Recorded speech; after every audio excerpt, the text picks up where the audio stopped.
तो नमस्कार दोस्तों, स्वागत है आपका इनके फाइनेंस टॉक्स की अगली वीडियो में। तो जैसे पहले हमने बात करी थी एक्सिस बैंक में जो गवर्नमेंट एम्प्लॉइज के लिए एक जून 2026 से 30 जून 2026 तक क्या स्पेसिफिक निकाला था।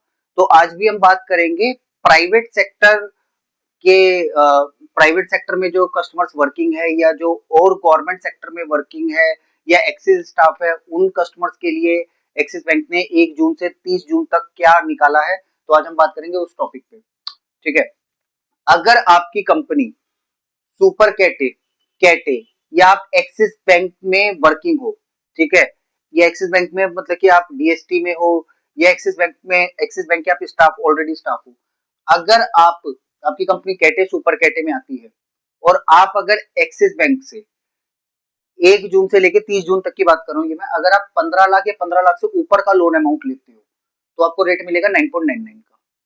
पीएफ जाएगा आपका 6,999 का। अगर आप आपका लोन अमाउंट 10 लाख से 15 लाख के बीच में है तो आपको रेट मिलेगा 10.29 का। प्रोसेसिंग फीस जाएगी 4,999 रुपए। ये खाली ये मैं आपको बात बता रहा हूँ 1 जून 2026 से लेके 30 जून 2026 तक। ठीक है, ये मैंने बताया है। ये जो 9.99 और 10.29 मतलब कि अगर आप 15 लाख या 15 लाख से ऊपर का लोन लेते हो तो आपको रेट मिलेगा 9.99 का। पीएफ जाएगा 6,999 का। और आप 10 लाख से 15 लाख के बीच में अगर लोन लेते हो तो आपको रेट जाएगा 10.29 का। पीएफ जाएगा 4,999 का। ये उन कस्टमर्स के लिए है या तो जो ऑलरेडी एक्सिस बैंक के स्टाफ में वर्किंग है या फिर जिनकी कंपनी सुपर कैटे या कैटे आ रही है। ठीक है, अब जिनकी कंपनी कैटेगरी बी में आ रही है या कोई हमारे गवर्नमेंट सर्वेंट है, चाहे वो सेंट्रल गवर्नमेंट स्टेट गवर्नमेंट में है, अगर उनका लोन अमाउंट 15 लाख या 15 लाख से ऊपर अप्रूव होता है तो उनको रेट जाएगा 10.29 का। प्रोसेसिंग फीस होगी 6,999। अगर जिनकी कंपनी कैट बी और गवर्नमेंट में आ रही है उनका लोन अमाउंट ये मैंने बताया था 15 लाख या 15 लाख से ऊपर तो रेट जाएगा 10.29 का। अगर 10 से 15 लाख के बीच में लोन अप्रूव होता है तो रेट है 10.35 का और प्रोसेसिंग फीस जाएगी 4,999 रुपए। अगर किसी की कंपनी कस्टमर की कंपनी कैटेगरी सी में आ रही है और उनका लोन अमाउंट 15 लाख या 15 लाख से ऊपर का है तो रेट जाएगा 10.5 का। प्रोसेसिंग फीस जाएगी 6,999 रुपए। अगर जिनकी कंपनी कैटेगरी सी में आ रही है और उनका लोन अमाउंट 10 लाख से 15 लाख के बीच में अप्रूव होता है तो रेट जाएगा 10.65 का। प्रोसेसिंग फीस जाएगी 4,999 रुपए। ठीक है, ये कुछ कैटेगरीज में इन्होंने डिवाइड करा था। कैट एक में 9.99 है और कैट बी और गवर्नमेंट में 10.29 का है और कैट सी में आ रहा है 10.5 का। ठीक है, ये है।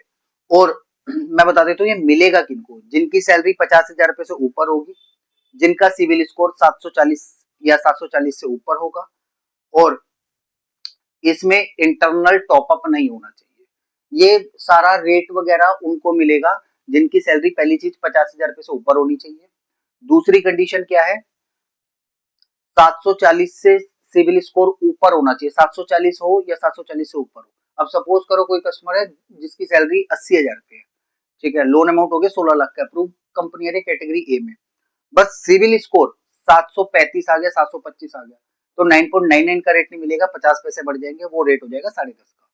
तो 9.99 के रेट के लिए आपका सिविल स्कोर 740 या इससे ऊपर होना चाहिए। आप किसी भी कैटेगरी में आ रहे हो तो आपका सिविल स्कोर 740 से ऊपर होना चाहिए।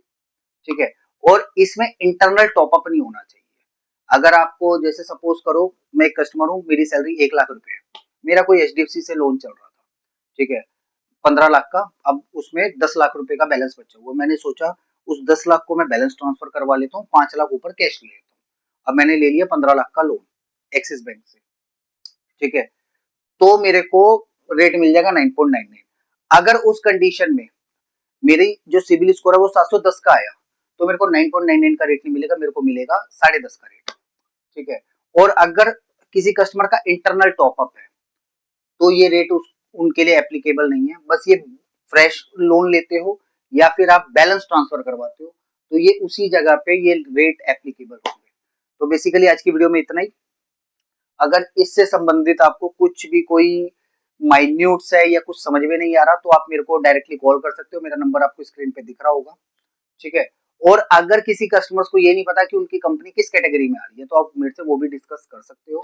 और इसके लिए डॉक्यूमेंटेशन जो नॉर्मल से होते हैं, पैन कार्ड, आधार कार्ड, फोटो, 3 महीने की सैलरी स्लिप, 3 महीने की बैंक स्टेटमेंट और अगर इसकी आपको इसमें और कुछ भी डाउट आता है तो आप मेरे से डेफिनेटली कॉल करके या कैसे भी करके कमेंट्स में आके आप मेरे से पूछ सकते हो। मैं कोशिश करूंगा पूरे से पूरा आपका रिप्लाई करूंगा।